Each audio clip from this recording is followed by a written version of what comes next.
വാ മക്കളെ.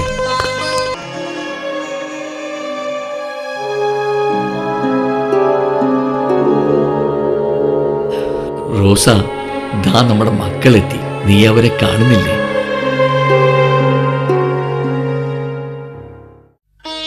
എത്രയോ ക്രിസ്മസുകൾ എൻ്റെ ജീവിതത്തിൽ വന്നെങ്കിലും എൻ്റെ മനസ്സിൽ മായാതെ നിൽക്കുന്ന ക്രിസ്മസ് ആണിത്. എൻ്റെ എല്ലാ അനുഗ്രഹങ്ങളും ഉണ്ടാവും മക്കളെ. പിന്നെ ഇതെല്ലാം നിങ്ങൾക്ക് വേണ്ടിയാണ്. നിങ്ങൾ ഇനി അങ്ങോട്ടൊന്നും പോണ്ട. മരിക്കും വരെ സുഖമായിട്ട് ജീവിക്കാനുള്ളതെല്ലാം ഈ ഡാഡി കരുതിയിട്ടുണ്ട്. പിന്നെ എനിക്കും വേറെ ആരാ ഉള്ളത്? ഒറ്റപ്പെട്ട ജീവിതം മടുത്തു. നിങ്ങൾ ഇനി ഇവിടെ തന്നെ താമസിച്ചാൽ മതി. നിനക്കെന്തോ ബിസിനസ് ചെയ്യാനുണ്ടെന്ന് പറഞ്ഞില്ലേ? നീ വിഷമിക്കണ്ട.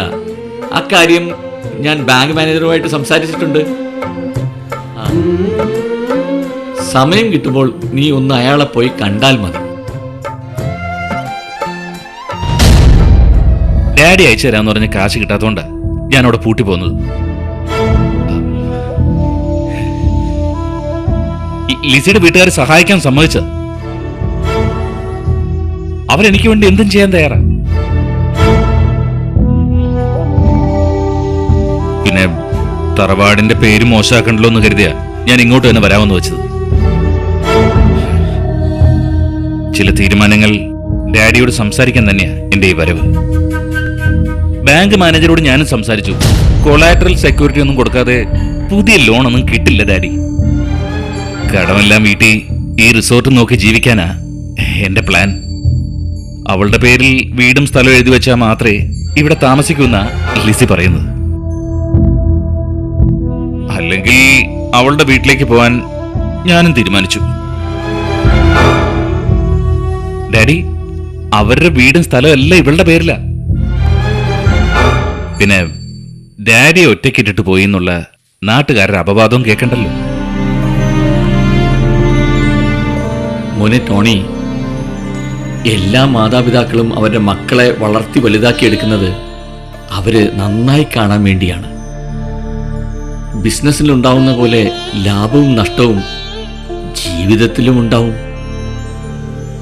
എന്റെ സമ്പാദ്യം മുഴുവൻ എന്റെ മകന് തരുന്നത് ഒരു നഷ്ടക്കച്ചവടമായല്ല ഈ ഡാഡി കരുതുന്നത്. പിന്നെ ഒരു ആഗ്രഹമേ ഉള്ളൂ, മരിക്കുന്നത് വരെ നിങ്ങളുടെ സന്തോഷം കണ്ട് ജീവിക്കണം. ഈ ഞാൻ സ്വത്തും സമ്പാദ്യം കൊണ്ട് എന്ത് ചെയ്യാനാ? നിന്റെ പേരിൽ എല്ലാം എഴുതി വെക്കുന്നതിൽ എനിക്ക് സന്തോഷമേ ഉള്ളൂ. സ്വത്തിനേക്കാൾ വലുതല്ലേ നിങ്ങളുടെ സന്തോഷം കണ്ട് ജീവിക്കാന്നുള്ളത്. ഇന്ന് ക്രിസ്മസ്. നാളെ തന്നെ എന്റെ പേർക്കുള്ള എല്ലാ സ്വത്തുക്കളും നിന്റെ പേരിലേക്ക് ആക്കാൻ എന്താ വേണമെന്ന് വെച്ചാ നീ എന്റെ കാര്യങ്ങൾ അങ്ങ് ചെയ്യാം. ഇനിയിപ്പം ലോണിന്റെ കാര്യങ്ങൾ അതുകൊണ്ട് ഇനി മുടങ്ങണ്ട. നിങ്ങള് സന്തോഷമായിരിക്കണം. അതാണ് ഈ ഡാഡിയുടെ ഇഷ്ടം. Thank you daddy.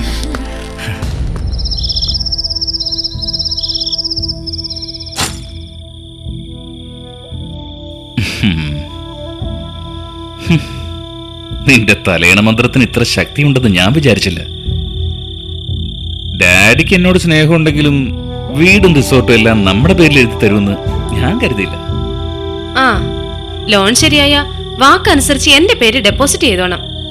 അല്ലെങ്കിൽ അപ്പോഴറിയാം എന്റെ ശരിക്കുള്ള സ്വഭാവം. സന്തോഷമായിട്ട് ജീവിക്കുന്നതിന് ഏറ്റവും വലുത് കാശ് തന്നെയാ. അതെ, കിടന്നുറങ്ങാൻ നോക്ക്. ബാക്കിയൊക്കെ നമുക്ക് നാളെ പറയാം. എടോ, എനിക്കൊരു പുതിയ കാറ് വാങ്ങാൻ വേണ്ടിയിട്ടാണ് ഞാനിത് വിൽക്കുന്നത്. പിന്നെ പഴയതാണെങ്കിലും ഇതിന്റെ കണ്ടീഷൻ ഒന്നും ഒട്ടും മോശമല്ല. ഇതിവിടെ കിടന്ന് തുരുമ്പ് പിടിക്കുന്നതിനൊക്കെ ഭേദം താനുള്ള വിലയ്ക്ക് എടുത്തു. ഓക്കെ, ഞാൻ എടുത്തോളാം സാർ. മോനെ, എന്താ ഇത്? ഡാഡിക്കറിയില്ലേ റിസോർട്ടിലെ അധിക ചെലവ് കാരണം ലാഭമൊന്നും കിട്ടുന്നില്ലെന്ന്. നമുക്ക് എന്തിനാ ഈ ജീപ്പ്? നമുക്കിത് വിൽക്കാം. ദേ, നിങ്ങൾ പറഞ്ഞ കാശിന് വണ്ടി എടുത്തു. മോനെ, ഇത് നിന്റെ അമ്മയുടെ സ്വപ്നമാണ്.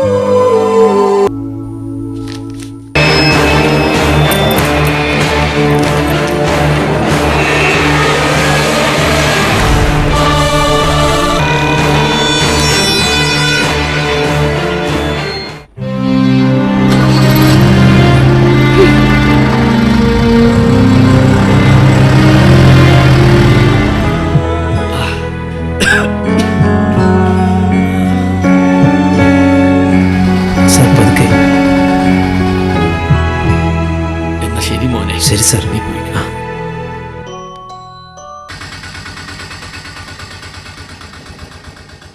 ഇടി, നാട്ടുകാരെ ബോധിപ്പിക്കാനെങ്കിലും നീ ഒന്ന് ഹോസ്പിറ്റൽ വരെ പോ. എനിക്കിത് നേരത്തെ അറിയാവുന്നതാ. ഞാൻ അന്നേ പറഞ്ഞതാ, വയസ്സാകുമ്പോ എനിക്ക് അയാളുടെ മലവും മൂത്രവും ഒന്നും കോരാൻ കഴിയില്ലെന്ന്. ഏതെങ്കിലും വൃദ്ധസദനത്തിലേക്ക് തന്നെ പോകുമെന്ന് വിചാരിച്ചിട്ടാ ഞാൻ ആ ജോലിക്കാരെ മുഴുവൻ പറഞ്ഞു വിട്ടത്.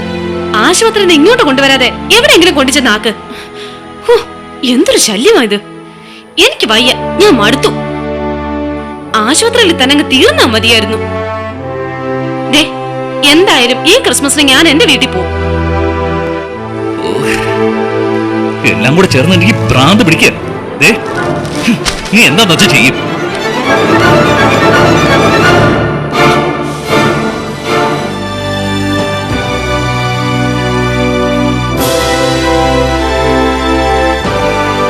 ഏതായാലും ഡാഡി പള്ളിമുറ്റത്ത് കാണാതിരിക്കില്ല. ശരിയാ. അല്ലേ ലിസി?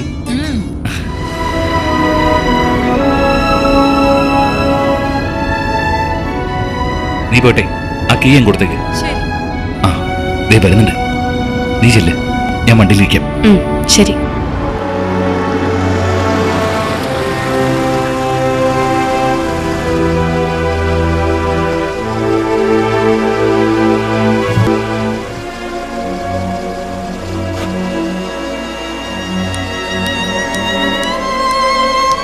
ഡാഡിയെ ഞങ്ങൾ എവിടെയെല്ലാം തിരക്കി.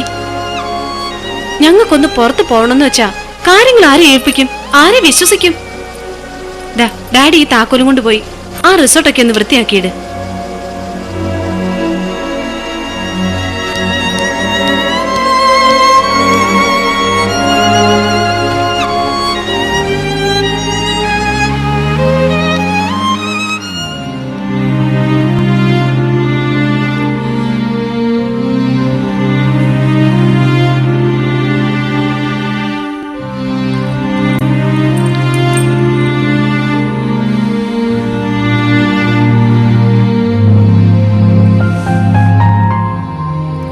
ക്രിസ്മസിനെങ്കിലും എന്നെ കാണാൻ വരുമോ?